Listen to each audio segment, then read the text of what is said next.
Hello students, welcome to Sarsa classes. This is Dr. Sarkar over here. In this particular topic today, we are going to discuss the synthesis of carboxylic acid derivatives. So,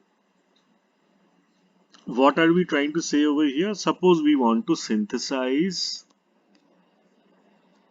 these type of molecules, which are your carboxylic acid derivatives. The first one is your acid chloride. The second one is your acid anhydride. Then we have a ester followed by the amide, and then we have the alkyl nitrile. So all these are considered to be as the carboxylic acid derivatives. Question is, to prepare any one of them, what should be my possible starting material? Now, to know from what we can start to make these acid derivatives, it is important for us to understand the relative reactivities of carboxylic acid derivatives, which we are abbreviating as RCOLG.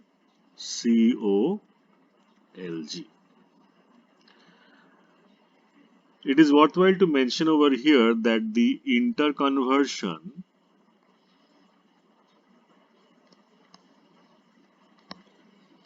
of carboxylic acid derivatives relies on the ability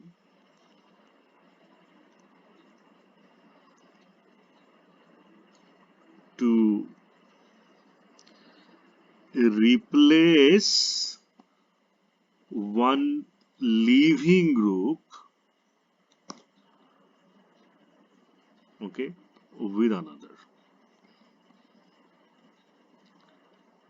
And while we do this type of mechanism is known as addition elimination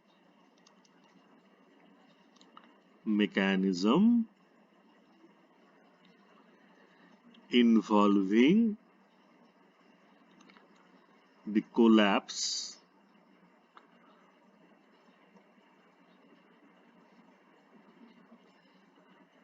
of a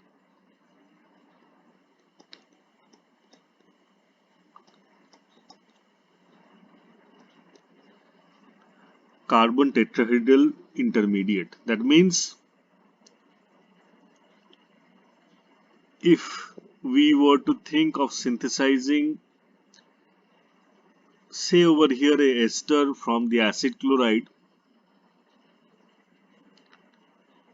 and we made an attack over here, it will form from sp2 hybridized carbon, which is this one, to sp3, and then again go back to sp2.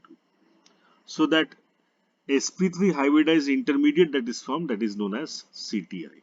Okay. So let's see what I mean. I'm going to show you the mechanism. So this is your CO RCOLG, and this is your nucleophile, and this is what we are calling as acyl substitution, because this is your acyl group, and that eventually leads to the formation of this molecule. How is this happening? So you have your nucleophile, making an attack on the sp2 hybridized carbon. So we say nucleophile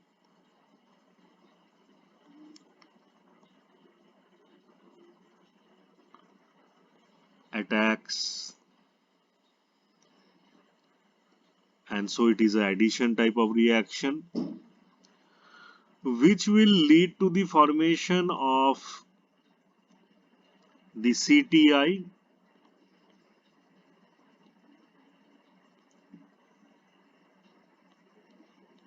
the carbonyl tetrahedral intermediate.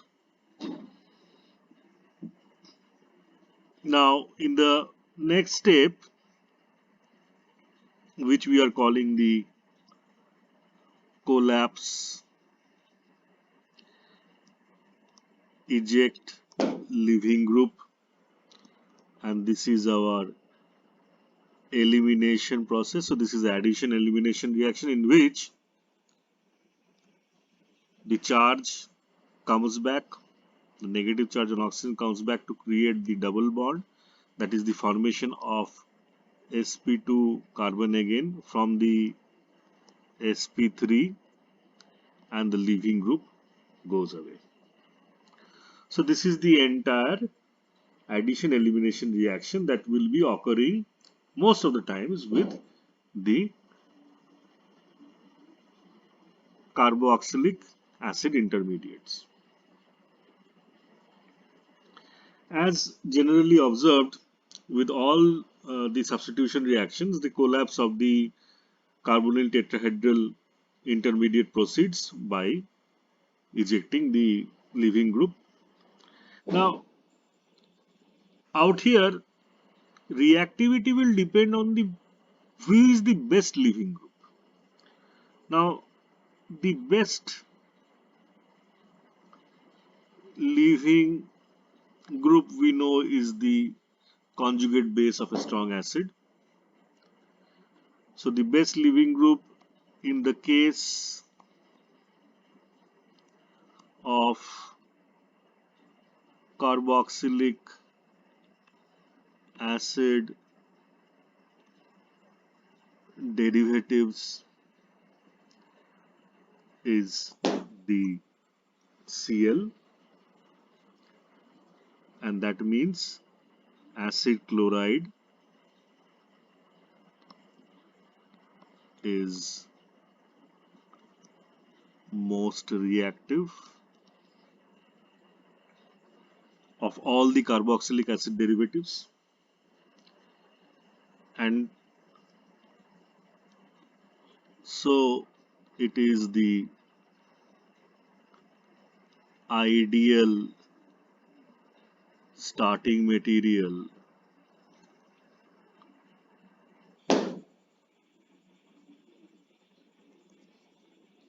to prepare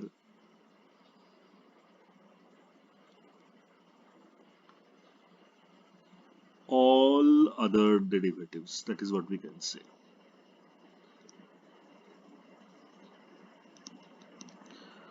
Which means one can start from the acid chloride and make over here the acid anhydride or a ester or a amide. That is what it means. How interesting. Next, the next best leaving group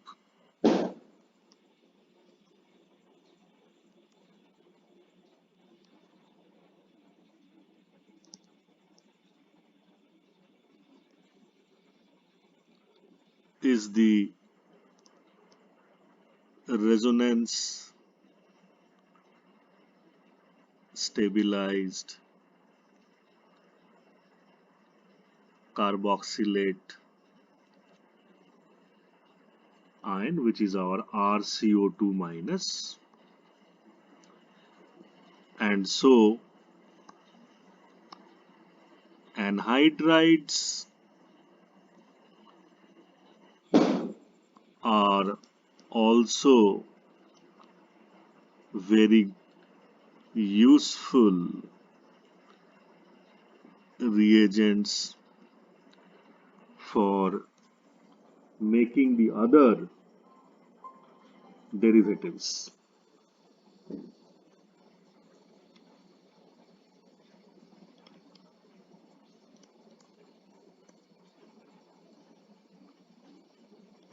Apart from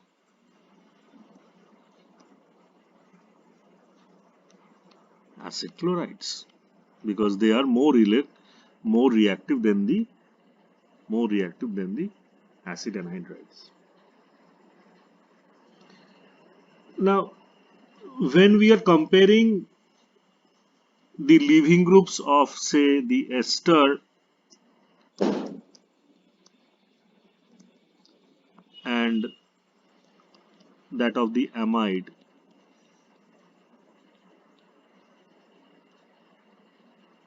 what comes and strikes to us first is that oxygen is more electronegative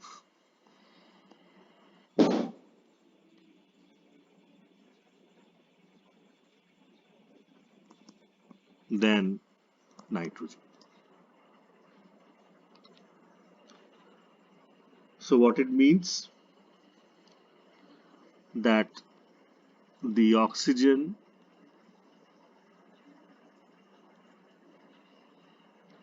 handles a negative charge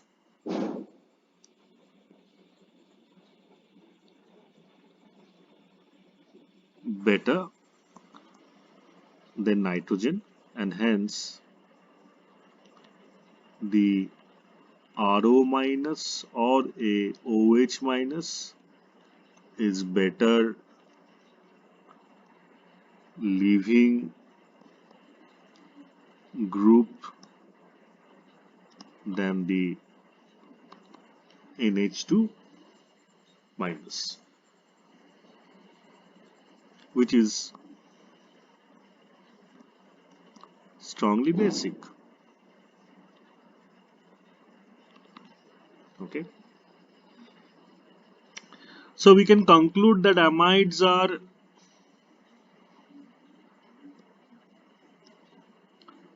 very unreactive at carbonyl, both because the NH2 group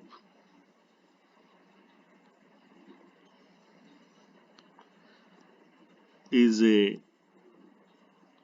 poor leaving group, and because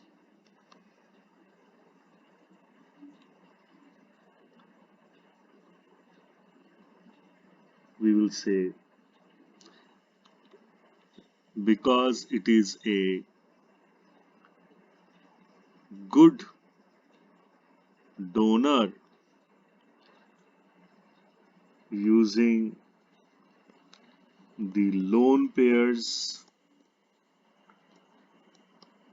from nitrogen,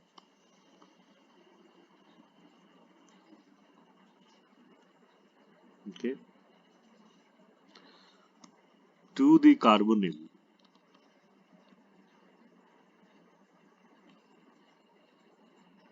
by resonance.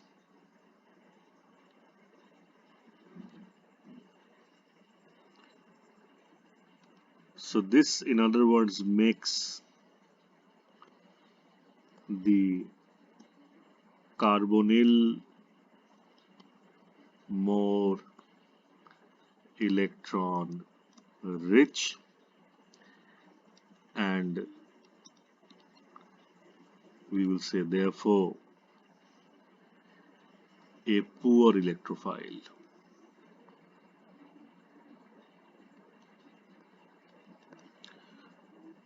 Now, to represent what we have written in the paragraph, we will say, suppose this is your amide and that is your NH2 group in the amide. So the lone pair from the nitrogen may be donated to the carbonyl carbon, okay, and because of this resonance that is happening out here,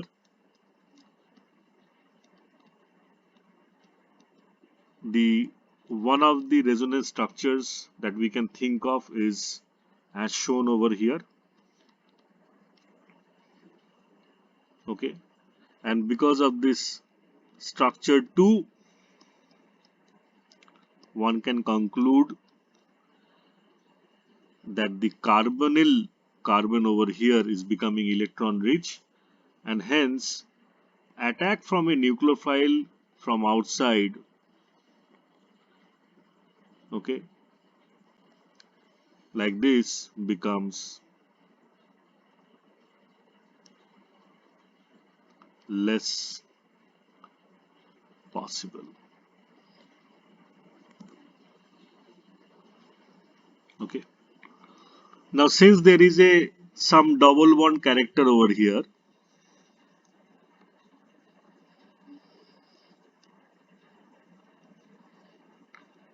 to the CN bond, so because of that also we can say it is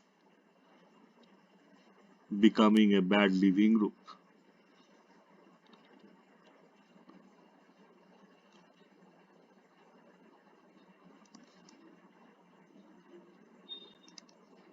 So these factors can be mentioned out here. Now having considered all these things regarding the reactivity of the acid derivatives, we will say the reactivity series should be represented as shown below, in which the acid chloride will be the most reactive of the lot, followed by the acid anhydride. Then we can club both the ester or the acid in a similar position, followed by the amide, and least reactive will be the carboxylate.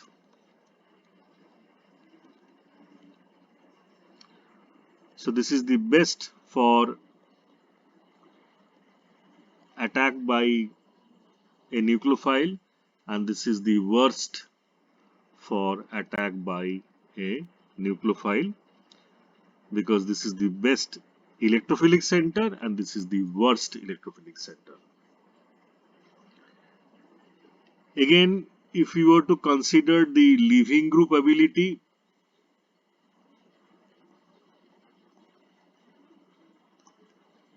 one could say Cl is the best leaving group,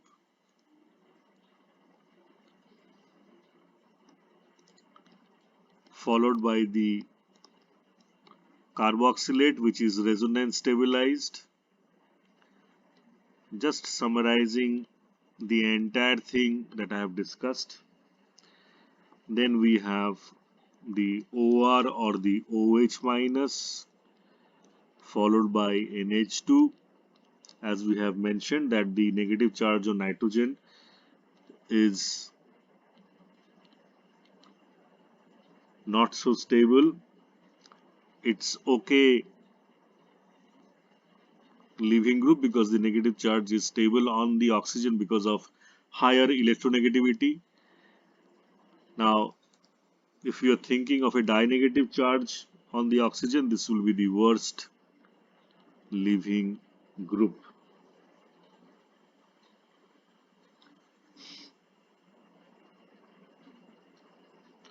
So, keeping these things in mind, one can predict easily which way a reaction will go.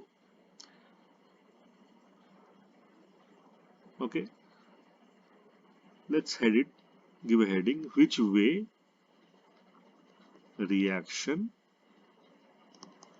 goes. So this is the beauty.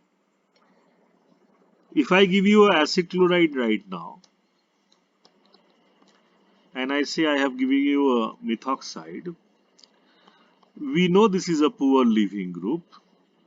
So a good nucleophile,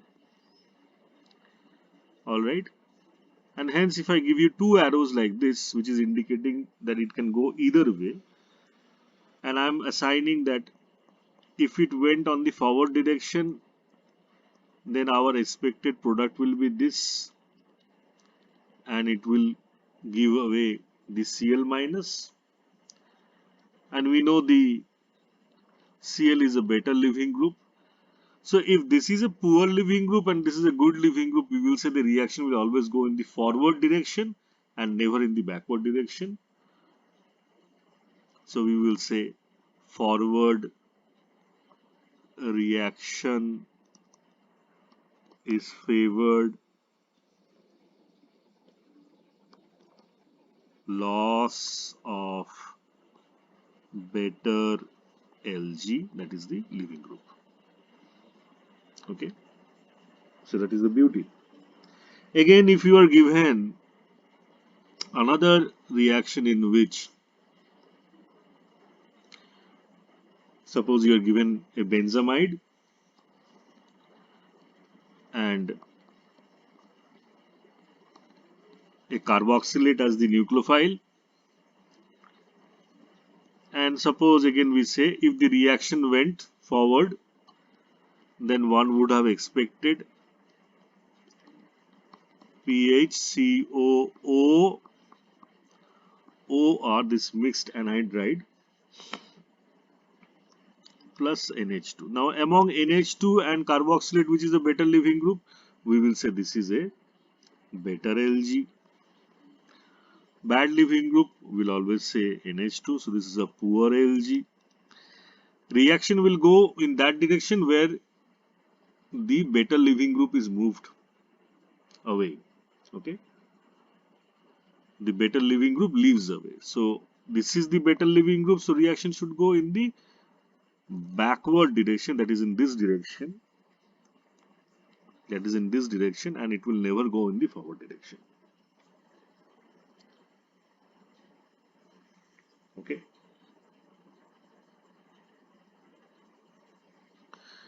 now this completes the initial lecture that I wanted to give on the reactivity series of carboxylic acid derivatives. Now in the next part we will take up the synthesis of the carboxylic acid derivatives in a much more broader manner. Keep visiting Saraswat classes. This is Dr. Sarkar over here saying goodbye. Thanks for listening and have a great day.